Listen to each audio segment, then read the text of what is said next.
तीर्थ का ऊपर ये 88,000 ऋषि लोग ने जब समागम हुआ तब श्याम पायन महाराज से अपना शिष्य जन्मो जय महाराज ने पूछो ये गुरु महाराज राम का कृपा करना भी तो बताओ यह भूमंडल का ऊपर मारा पुरखा पांडव लोग ने इस प्रकार से राज्य चलाया तो उनका न रह जाने का बाद जिस समय हमारा पिताजी परीक्षित की बारी आई कितना वर्ष तक राज्य भूमंडल का ऊपर कियो और आखिरी वक्त कौन सा ऋषि का उनका ऐसा श्राप लग गया जो 7वां दिन उनका अधोगति प्राप्त होने वाले थे। हे गुरु महाराज व सुखदेव स्वामी महाराज का मुखार बिंद से उनसे कथा को उन्ना पान कियो उनका 7वां दिन गुरु महाराज जो उनका परम गति की प्राप्ति हुए। हे गुरु महाराज यह कभी महाराज सुनने योग्य है। हे गुरु महाराज जरा विस्तार पूर्वक करीना मगर सुनाओ तब श्याम पायन जी को करनो पड़े की है जन्मो जय ये कथा दादा अंत किया है द्वापुर युग के अंत में न कृष्ण भयांतर जान पांडव तो हिमालय ज्ञान परीक्षित दिनों राज यह द्वापुर युग का अंत होने वाला तो उस समय की घटना है 28वां मनवंतर का अंदर जब कौरव पांडव लोग न को भीषण युद्ध छिड़ो क्षेत्र का अंदर तो ये कौरव 66 करोड़ 24,165 सैनिक महाभारत संग्राम का अंदर शहीद हुआ और 18वां दिन कौरव लोग ने की पराजय घोषित करे गए और भगवान ने यह पांडव लोग ने को विपुल को झंडो बजार दियो भगवान कर्ण का बात लगा कि है अर्जुन आप तुम्हारो तुम राज संभालो 36 वर्ष तक राज्य भूमंडल का ऊपर पांडव लोग ने कियो जब कलयुग प्रारंभ होने वाला तो वो समय कृष्ण भगवान तो अंतर ध्यान हुआ और पांडव लोग भी हिमालय को ऊपर जाने लगा तो अभिमन्यु का लड़का उन्ना परीक्षित जी का राज्य सौंपी दियो पांडव लोग ने भी हिमालय का ऊपर अपना तन का गाड़ दियो जब यह परीक्षित राजा की बारी आई तो अपना दिल का अंदर बड़ो विचार कर जब तक हमारा पुरखा पांडव लोग को राज्य चलते रहो समय तक दादा ये लोग का अंदर गौ सुखी थी विप्र सुखी था हम भी तुम्हारा राज्य का अंदर जाए न देखूं कोई किसी प्रकार की दुखी तो नहीं है तो एक समय राजा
राजा परीक्षित जी ने अपना अश्व का ऊपर आरूढ़ 5,000 ने सुशोभित हुआ और एकदम वर्णावत नगर से निकला कहाँ पहुँचा है परीक्षित महाराज यह कुरु का क्षेत्र यमुना के तट पे कुरुक्षेत्र यमुना का तट का ऊपर वहाँ कौतुक देखो जाइयो एक बड़ो भारी उनका कौतुक नजर आयो एक बैल तो जगह 4 पैर मौजूद होनो तो हाँ जी मात्र एक पैर का ऊपर खड़ो हुई दूजे तो एक माते श्री गौ माता थी एकदम निर्बलता का वह प्राप्त हो चुकी उसका दुए नेत्र से आंसू जड़ता था राजा परीक्षित का दिल का अंदर बड़ो खेद हो कि मारा राज्य का अंदर ये गौ आज दुखी है जी राजा का राज्य का अंदर गौ कभी दुखी हो जी किसान का फूटा का ऊपर गौ दुखी हो दादा वो भैया को कभी कल्याण नहीं सकता है राजा परीक्षित दिल का अंदर विचार कर ये पैर वजिया गौ का कभी कष्ट देने वालों स्वयं ब्रह्मा और को विधाता क्यों नहीं वो है आज यह राजा परीक्षित का बहुत ही बचने वाला नहीं है एक बड़ वृक्ष का नीचे वो रुकीगा और वहाँ को कौतुक देखने का लगे तब वो गौ थी वो स्वयं धरती माता थी और बैल जो थो वो स्वयं धर्म थो गौ माता वहाँ खड़ी हुई गई और कली का काल का वह लक्षण बताने लगे ये ध्यान और पावना धरणी पुकार सुनव धर्म चेतनाय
माथे सरी धरती गौरव का अंदर है धर्म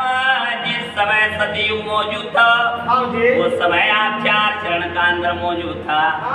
और त्रेता का अंदर एक चरण करी गया मात्र 3 चरण का ऊपर आप मौजूद था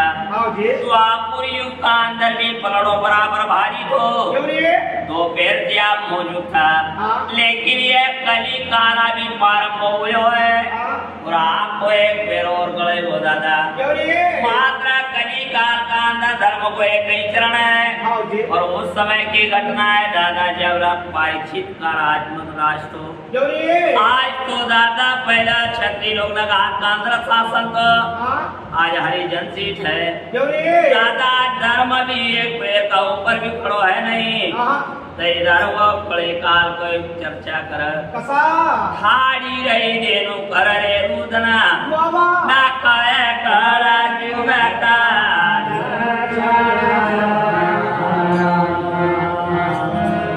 इधर वो माते सरी गौ कहती है धर्मराज ये सतयुग में तो सतराना द्वापुर त्रेता के जाते जाते मति भ्रष्ट हो गया आम आदमी की ये कलयुग के लगते लगते ये गौवा तो सब मैला खावे पर ब्राह्मण तमाकू भंग ऊपर कपड़ा दर्शनी और यह है कलयुग का रंग जब कली काल के दादा चर्चा करने का वास्ता लगा ता काला जुग गया पड़ो लक्षण लेना आयो पृथ्वी का पात्र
हाउजी कलियुग का कालो कलोटोर धारण करीना आता अंदर मुसल लेना हाउजी गौ का पास आयो पहले ठोकर वन मारी गौ का हाउजी कली काल को कहनो पड़े कि मारा राज्य का अंदर गौ का अंदर मिलने को नहीं और फिर दूजी धर्मराज का धर्म का भी ठोकर लगे ना दूजी धर्म का मारे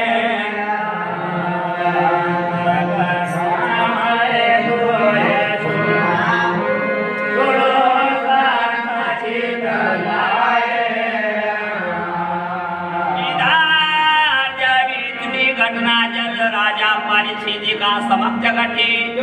एकदम उनकी क्रोध अग्नि भड़की गए अरे माँ पिता अर्जुन का समय का अंदर राजा विराट की नगरी का अंदर ज्ञातवास काटी रहा था उस समय उन्ना गौ का खातिर अपना वनवास का उन्ना त्यागी दियो और गौ न गवाड़े न लाया उस दिन से दुनिया करेगी जो गाय वाला अर्जुन है आज गौ का खातिर राजा परीक्षित जी भी कलयुग का पास जैना खड़ा होगा राजा परे चता ठाड़े वठन में कवा तू का दे का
राजा परीक्षित जी वो कौतुक देखता था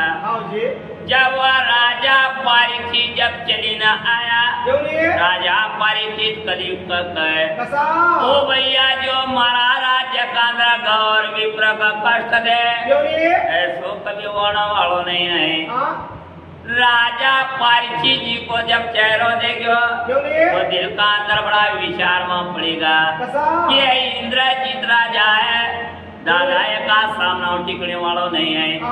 ता चरण पगड़ा ता काला जुगा पुकारे बहुता के अमर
बहुत कियो प्रणाम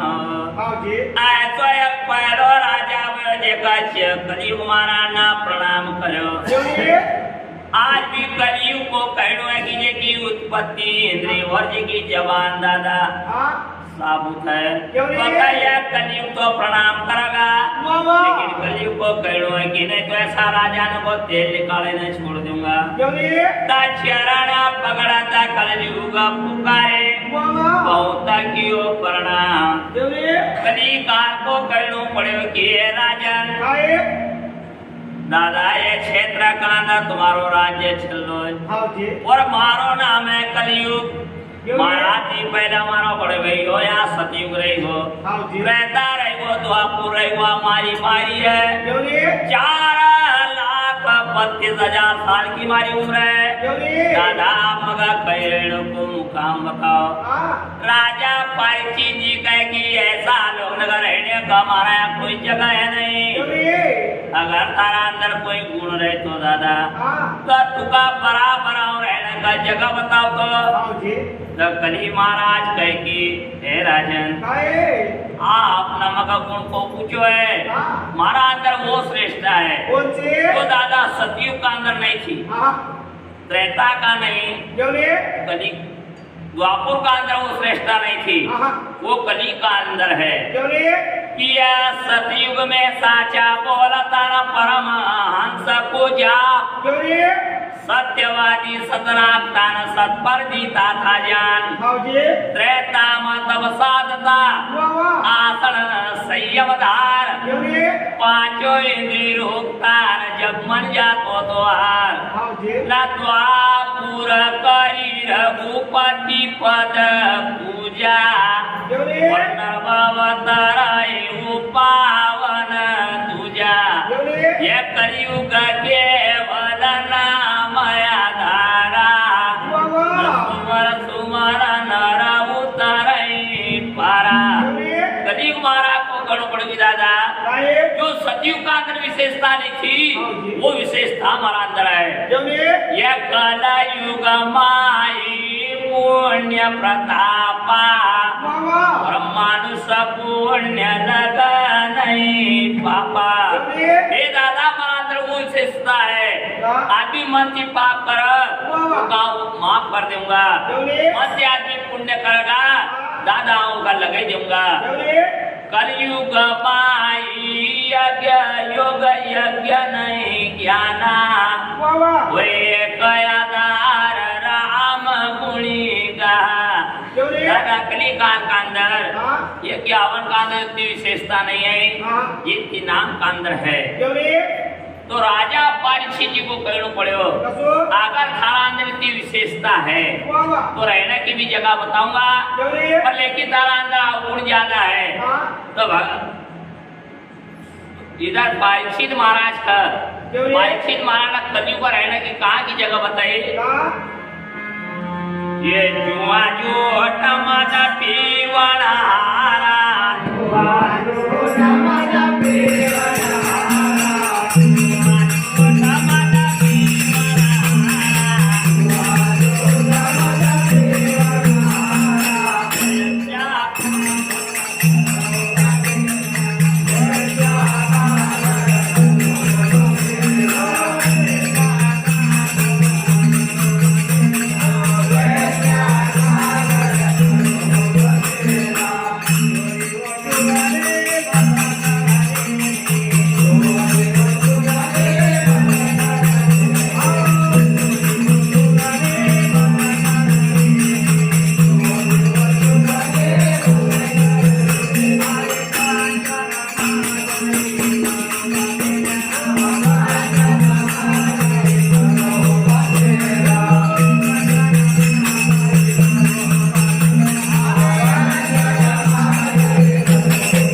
वहाँ जाने निवास कर हाँ जी जहाँ झूठ को लोग व्यापार करता है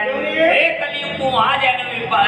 रहिए हाँ जो वहाँ झूठ मन पीपण हारा जहाँ वेश्यावृत्ति है कलयुग तू वहाँ जाने निवास कर जे हाँ जी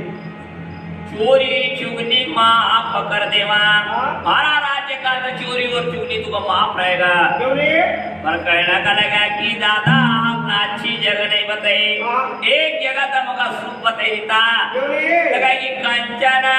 मजा करो बसेरा क्यों नहीं सुनो दादा अनमोल कीमत की वस्तु है परीक्षित जी कह कि दादा तू स्वर्ण का अंदर तू आप कर जे हाँ और राजा परीक्षित ने देदा शरणागत की उन्हें रक्षा करी हाँ जी और कली महाराज माती चल दिया क्यों नहीं और राजा परीक्षित ज्यादा पन का जाने लग गया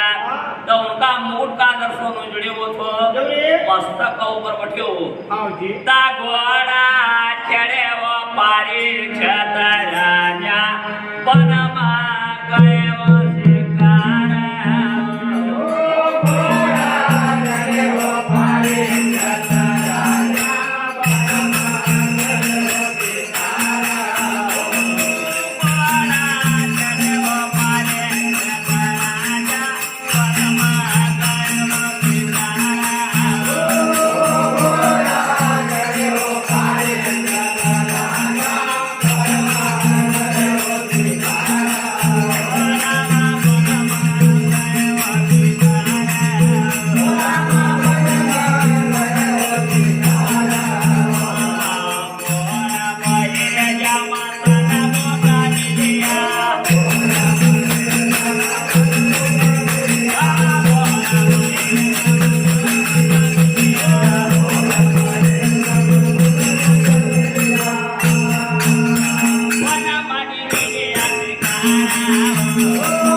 शिकार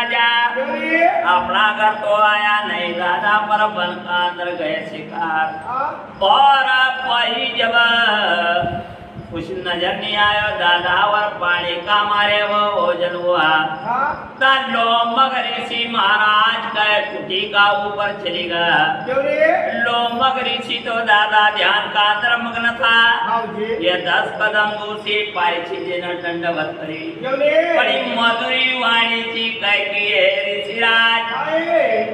आओ पांडव लोग न को सुपुत्र है दादा मारो पानी थी ये कहो दादा हम मगर थोड़ो सो जल दे रहे हो लेकिन ध्यान मुद्रा का अंदर था कोई पलक खोली नहीं और इधर कलयुग को सिर का ऊपर चढ़ी हो तो तब माटी भाया काई पारी जैसा राजा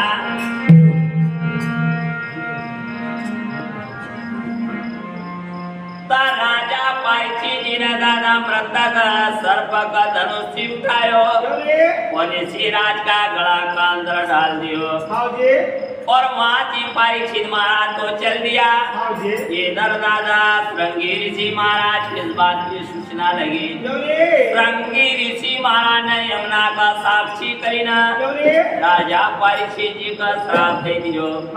जो भी राजा ने हमारा पिता की संग में इतना बड़ा अपराध करो है अगर हमारा योग का अंदर शक्ति होएगा हमारा तब का प्रभाव से दादा वही मृतक शरीर सर्प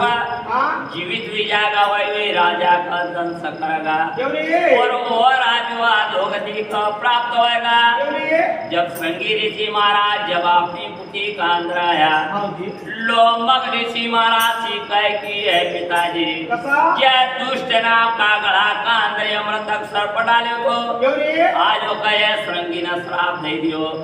वह 7वां दिन को सूर्य नारायण नहीं देखने वाला है दादा क्यों रे ये लोमक ऋषि महाराज ने अपनी ध्यान दृष्टि से देखो हाँ उनका परीक्षित राजा नजर आयो हाँ जी वह कैकी है तुरंगी काय है? ऐसो राजा कदी छेदी गयो हाँ जी क्रिया कली काल का अंदर दादा कोई साधु संत कोई सुखी नहीं रहने को क्यों रे पर साथ यो है दादा वका जैना आपसे तक कहता हाँ कदी मुक्ति को कोई उपाय सोचेगा क्यों रे बराबर सोच लेगा हाँ जी इधर जब श्रृंगी ऋषि महाराज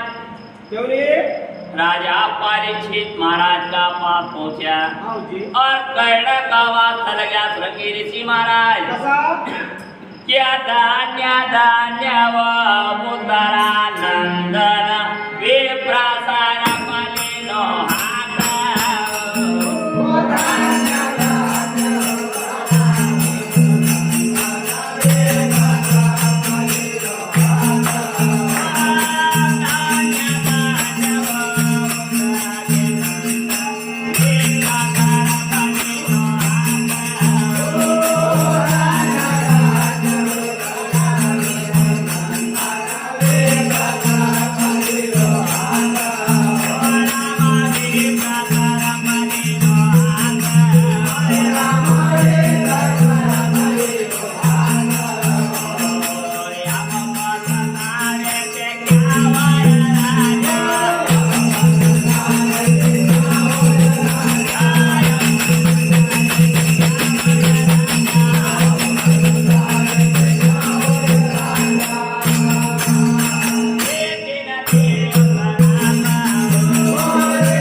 धन्य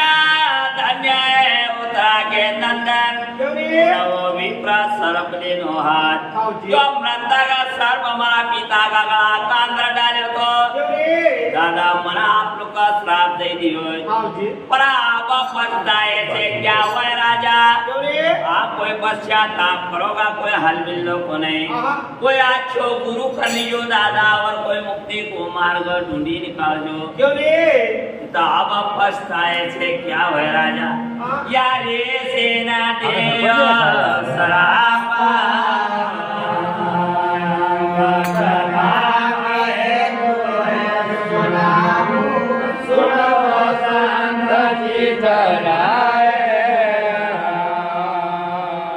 जब इतनी बात हुआ श्रृंगी ऋषि महाराज ने सुनी क्यों रे श्रृंगी ऋषि महाराज की बात सुनी ना परीक्षित महाराज का भी नेत्र भरी आया हाँ जी पुत्र बुलायो राजा पत्नीनो क्यों रे राजा परीक्षित महाराज ने भी अपना पुत्र का राज्य सौंपी दियो क्यों रे इधर दादा वो पहुंचीगा हाँ गंगा का किनारा का ऊपर हाँ जी 88,000 ऋषि ने से कहो कि दादा क्यों रे कोई है सोम का उपाय बताओ हाँ। दादा हमारे 7वां दिन मुक्ति होने वाले है हाँ जी। लेकिन मेरे मृत्यु तो होएगा लेकिन हम दो गति का प्राप्त होऊंगा हाँ जी 88,000 ऋषि लोग नहीं कहेगा कसा ये राजा ने इतना पावर हमारा पास नहीं है क्यों रे पर यदि कुछ दूरी का ऊपर सुखताल है क्यों रे सुखताल का ऊपर है सुखदेव महाराज हाँ आप सुखदेव महाराज का पास जाओ क्यों रे